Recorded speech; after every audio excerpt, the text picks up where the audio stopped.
وجينا لكم النهارده في طنطا في مجوهرات مراد. خليك معايا في اصل الحكايه. وفي الموسم الثاني من اصل الحكايه ضيف النهارده من 2025 لحد 2025 برضه، بس بقى اصبح اكبر تاجر الماظ في طنطا. مين؟ تعال نشوف مين في اصل الحكايه. ومعايا احمد مجوهرات مراد. اهلا وسهلا بيك. ازيك يا عماد؟ عامل اهلا ايه بيك الاخبار؟ حبيبي، الحمد لله. منورنا ومنور طنطا كلها. الله يخليك. ومفاجأة سعيدة جدا علينا والله بجد حبيبي. ان انت الله نورتنا. يخليك.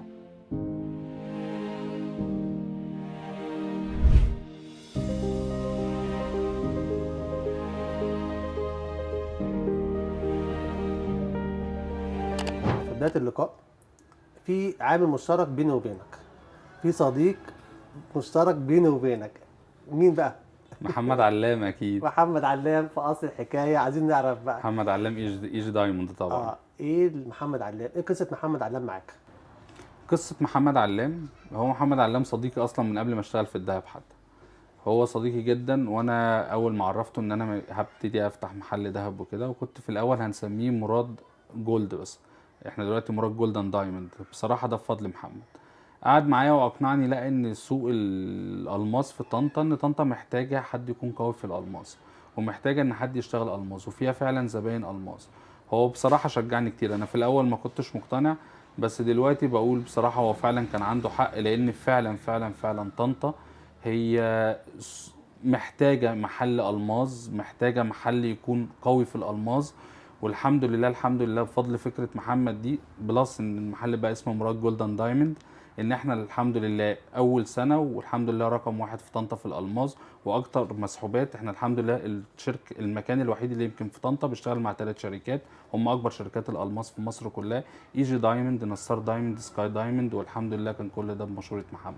وفي اصل الحكايه عايزين نعرف بقى من حضرتك ازاي دخلت مجال الذهب، وعن طريق ايه، وايه اللي حببك في الذهب انك تفتح محل وتخش في مجال الالماس بالقوه دي؟ بص يا عماد، اصل الحكايه انا لا جواهرجي ولا ابن جواهرجي ولا كنت عمري اعرف حاجه عن الذهب. اول مره اشتري ذهب في حياتي كانت شبكتي، ولا كنت اعرف عنه حاجه. انا راجل مرشد سياحي روسي هي طول عمري، بس هي الدنيا جابتنا وودتنا وجابتنا وودتنا لحد ما حصل لي ظروف معينه ان انا كنت ببيع عربيه عادي جدا، واول مره رايح اشتري بيها فلوس بفلوسها اجيب بيها سبائك ده. عجبني الموضوع وحسيت ان هو قعدت عملت ريسيرش فيه شويه كده، والحمد لله يعني اتكلت على ربنا وعملت شيفت كارير، واللي توكله على ربنا ما بيخسرش. اكيد. بس والحمد لله فتحنا والحمد لله اشتغلنا. يعني هو الموضوع جه صدفة بحتة جدا، ويمكن بس في الاول حبيت ان انا اجرب بس مع ناس يعني في محل تاني. ايه، حطيت فيه حاجات بسيطة كوزنة بسيطة وجربت معاه وعملت، يعني انت فاهم اللي هو عملت نبض كده للسوق، وحسيت ان السوق ده لا اقدر ان انا اعمل فيه حاجة، فحبيت ان انا ابقى لوحدي وان انا اكبر. وفي اصل الحكايه هنعرف سر من اسرار النجاح السريع جدا. ليه نجحت بسرعه جدا؟ ايه اللي خلاك تنجح؟ هل عدم ظهورك للناس؟ هل عدم الناس عارفاك مش عارفين ايه اللي ورا محل مراد؟ فهل ده سر من اسرار؟ والله بص يا عماد، احنا ما نقدرش نقول ان هو نجاح قوي قوي، يعني احنا لسه في اول سنة. الحمد لله احنا حققنا فيها حاجات حلوة جدا، واعتقد ان احنا حققنا فيها حاجات كويسة وفترة قليلة. انا عايز اقول لك ان احنا لسه يعني 19 12 اللي هيبقى لسه تمينا اول سنة، وانا اعتقد ان هو رزق من ربنا. وببساطة اعتقد ان اللي انا عملته اول سنة اللي انا ركزت في كراستي بس. انا ما شغلتش بالي بحد، ما شغلتش بالي انا موضعي فين في السوق، ما شغلتش بالي وانا عايز ابقى زي مين. انا شغلت بالي بنفسي. يعني ايه شغلت بالي بنفسي؟ يعني شغلت بالي محل يكون شكله حلو، شغلت بالي ان انا اختار قطعة مجوهرات تكون كويسة، تناسب الذوق اللي حواليا، تناسب عميلي.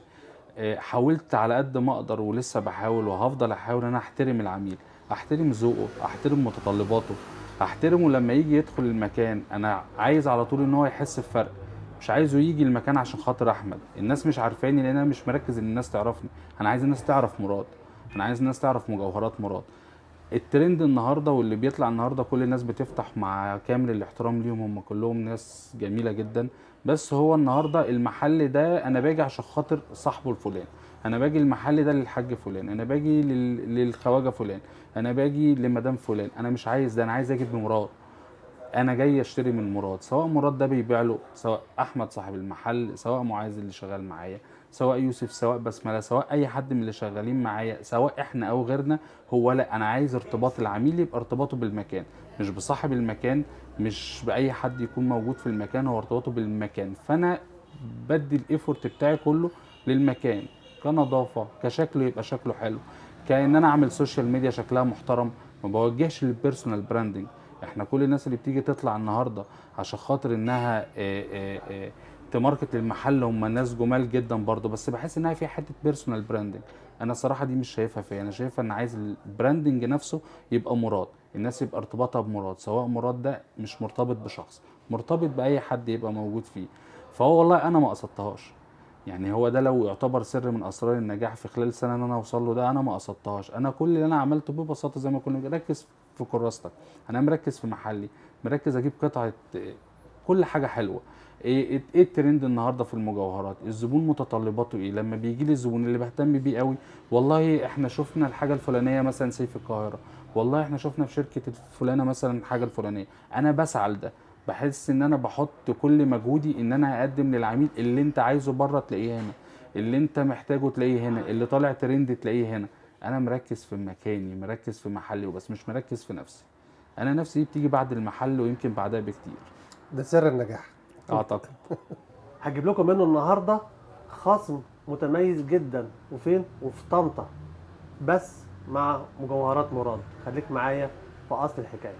وبمناسبه ان البرنامج اصل الحكايه في طنطا النهارده، فاحنا عايزين منك خصم خاص للبرنامج بس. ولمين؟ لطنطا كلها، مش لحد بس. لا طبعا، ده احنا عنينا يا عماد، ده انت كفايه ان انت نورتنا في طنطا، دي طبعا حاجه كبيره. بس قبل ما هقول لك الخصم قد ايه، انا هقول لك على حاجه حلوه جدا برضو وهعملها دي بمناسبه ان انت جيت لنا هنا في طنطا. احنا هنا في الالماظ، وعشان خاطرك وعشان طبعا عشان خاطر طنطا كلها، هنعمل لك حاجه اسمها لايف تايم اوفر. يعني ايه لايف تايم اوفر؟ يعني ده جزء من الخصم الاولاني، ده غير الخصم اللي انا هقوله لك تاني على السعر لما بتيجي تشتري. ان اي حد يجي يشتري من عندنا الماس، اي حد بيجي يشتري من عندنا الماس في اي وقت، لايف تايم اوفر لحد طول ما مراد عايش وطول ما احنا عايشين.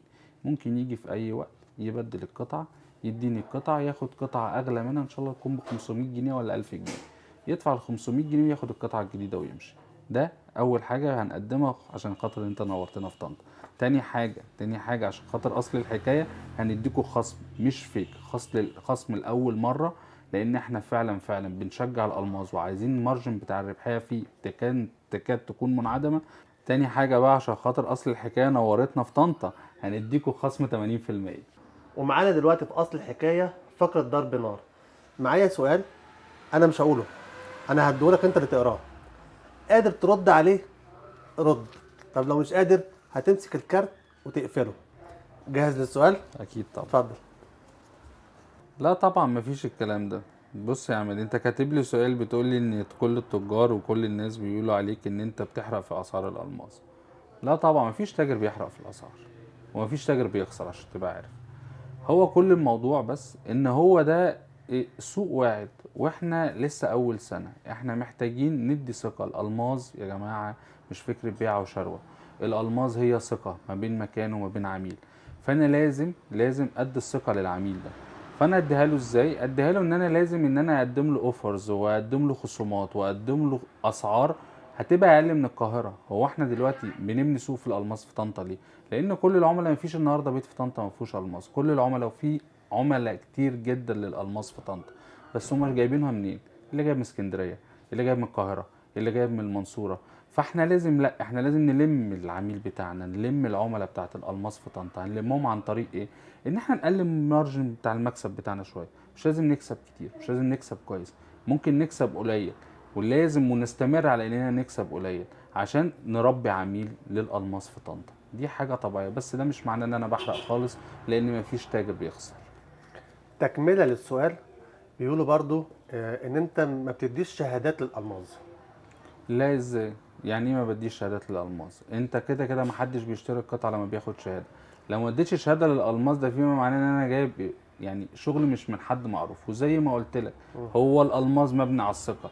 لو انا دلوقتي عايز اربي عميل ان هو يثق فيا ان هو يشتري مني الماس، انا كتاجر انا ما ينفعش اشتغل مع اي حد، عشان كده هتلاقيني شغال مع اكبر 3 شركات في مصر. هم اصلا لوحدهم هم بيجيبوا لي القطعه، بيجيبوا لي الجارانتي بتاعها، بيجيبوا لي الشهاده بتاعتها. اي جي دايموند، نصار دايموند، سكاي دايموند، كل الناس دي شركات كبيرة جدا. انا نفسي ما ينفعش اروح لحد غيرهم، اخاف حتى لو البضاعة احسن، بس اخاف اروح لحد. ليه؟ لان اهم حاجة في الالماس هي خدمة ما بعد البيع. زي ما العميل انا بحاول ان انا اخليه او اجذبه ليا عشان خدمة، ما هو ليه بيروح القاهرة؟ عشان خدمة ما بعد البيع. ده اللي انا بحاول اقدمها له. هقدمها له ازاي واذا كان الموفر للمنتج نفسه مش هيقدر يقدمها لي انا؟ فطبعا لا، احنا ما بنشتغلش الا مع اكبر شركات في مصر، وكل قطعه بالجرانتي بتاعها. طب وفي اصل الحكايه لو الناس او العملاء عندك حبوا يشوفوا تفاصيل الحجر وما عندوش معرفه، ما عندوش درايه، هل بتوري له التفاصيل يشوفها ازاي؟ طبعا بيشوفها طبعا وهو موجود، ولو هو كمان محتاج ديسكريبشن لكل قطعه هو شاريها. في عملاء كتير بتيجي معاها الماس بس هي معهاش الجرانتي بتاعها، فهو بيبقى عايز ديسكريبشن. بنبعتها لشركه اي جي دايموند، وبنبعتها لشركه نصار دايموند، بيجيبوا له الديسكريبشن بتاع القطعه كلها. حتى لو هو مش هيبيعها لنا او هو مش عايز يبيعها، هو مجرد ان هو عايز ده. حتى لو القطعه الشهاده بتاعتها ضاعت وعايز يشاهدها من تاني، بنشاهدها له. احنا اهم حاجه يا جماعه في الالماظ هي خدمه ما بعد البيع، وهو ده اللي احنا بنركز فيه هنا في مراد، ان هي خدمه ما بعد البيع في الالماظ. لا، هو انا كنت بوجه سؤال اخر. في المبيعات بتشرح للعميل ازاي او بيتعلموا ازاي يعرف الحجر؟ اكيد طبعا لازم اعلمه ازاي هو بيعرف الحجر، عشان هو يبقى عارف هو بيشتري ايه. هو ما بيشتريش سمك في ميه، هو لازم بيبقى عارف ان الحجر ده متشهد، الكلر بتاعته كذا، الكلاريتي بتاعته كذا، اديله كل تفاصيل المنتج اللي هو بيشتريه. وازاي يقدر يعرف هو ده الكلام اللي انا بقوله له مظبوط، الكلام اللي في الجارانتي اللي هو بيستلمه ده هل هو اللي استلمه في ارض الواقع ولا لا. بالظبط. فدي مصداقيه. اكيد طبعا، ما انا قلت لك بيعة الالماظ ما هي الا ثقة. هي تراست، لازم مكان يكون تراستد بالنسبة للعميل، وده اللي احنا بنحاول نبنيه النهارده والله يا عماد في طنطا. ودي حاجه حلوه جدا في طنطا، ان يبقى في حد متميز في بيع الالماظ وبيع الدايموند في طنطا بالجمال ده وبالحجم ده، مجوهرات مراد. فدي حاجه انا اشهد لها في برنامج اصل الحكايه. توضيح للعملاء في طنطا بيسالوا هل الالماس بيخسر؟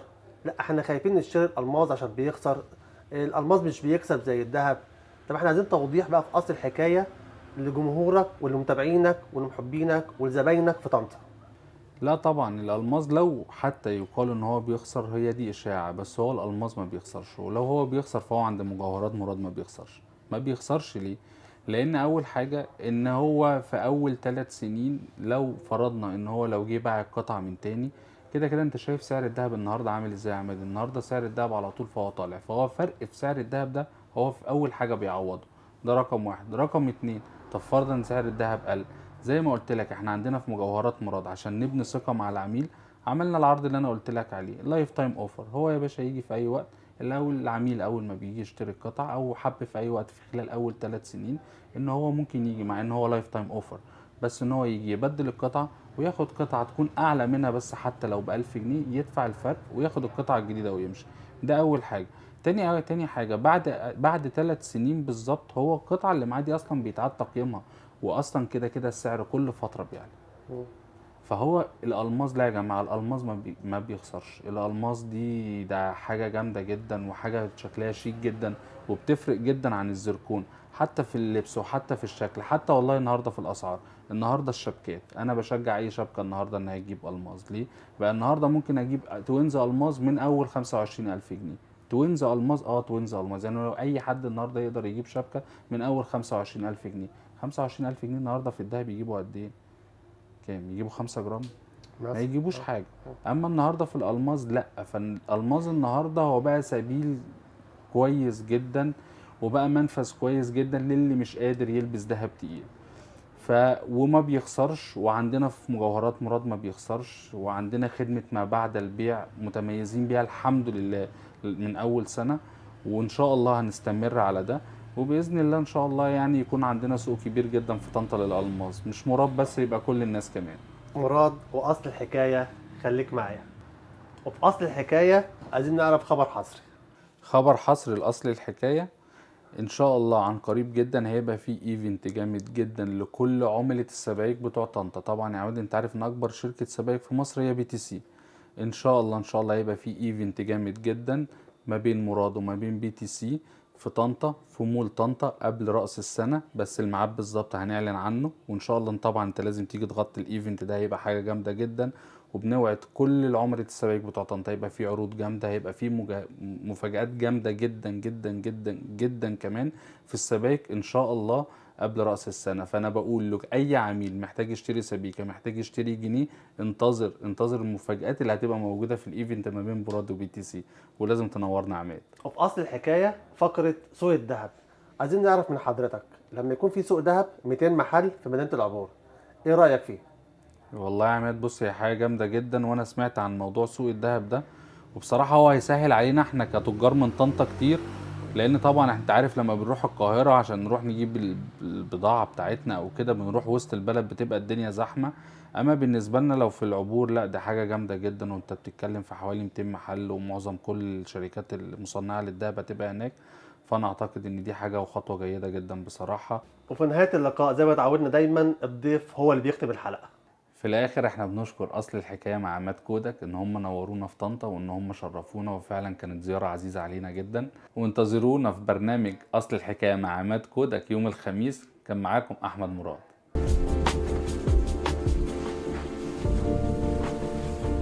برنامج أصل الحكاية مع عماد كودك كل يوم خميس.